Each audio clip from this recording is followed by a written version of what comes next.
రామచంద్రాపురం నియోజకవర్గం వైఎస్ఆర్సీపీ ఎమ్మెల్యే అభ్యర్థిగా పిల్లి సూర్యప్రకాష్ నామినేషన్ దాఖలు చేశారు.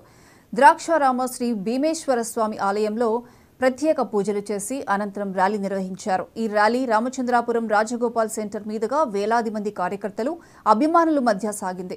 చివరకు ఈ ర్యాలీ ఆర్డీఓ ఆఫీస్కు చేరుకుంది. అనంతరం సూర్యప్రకాష్ ఎమ్మెల్యే అభ్యర్థిగా 2 నామినేషన్ పత్రాలు దాఖలు చేయగా ఆయన తండ్రి ఎంపీ పిల్లి బోసు ఒక నామినేషన్ దాఖలు చేశారు.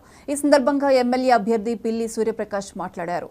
ప్రతి ఒక్కరూ వైఎస్ఆర్ కాంగ్రెస్ పార్టీ ఫ్యాన్ గుర్తుకు ఓటు వేసి అఖండ మెజారిటీతో గెలిపించాలని కోరారు. ఎన్నికైన తర్వాత 5 ఏళ్లలో ప్రజల కోసం కష్టపడి పనిచేసి సమస్యల పరిష్కారానికి కృషి చేస్తానన్నారు.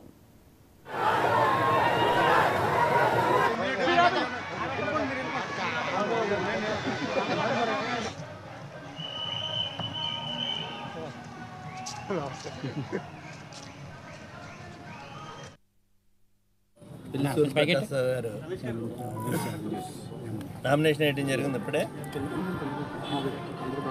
రామచంద్రపురం అసెంబ్లీ నియోజకవర్గానికి పిల్లి సూర్యప్రకాష్ నామినేషన్ వేశారు. ఇప్పుడే నామినేషన్లో పాల్గొని వస్తున్నాం.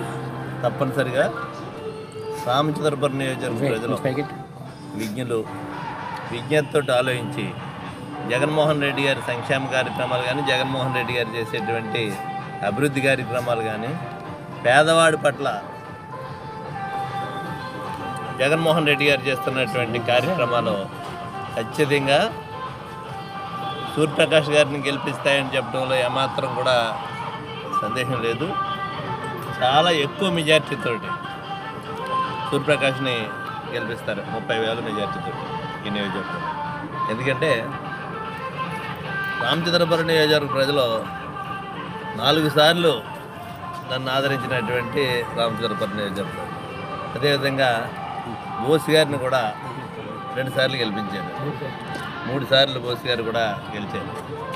మరి ఈ పరిస్థితుల్లో ఎవరికి ఓటు వేయాలి? ఈ రామచంద్రపురం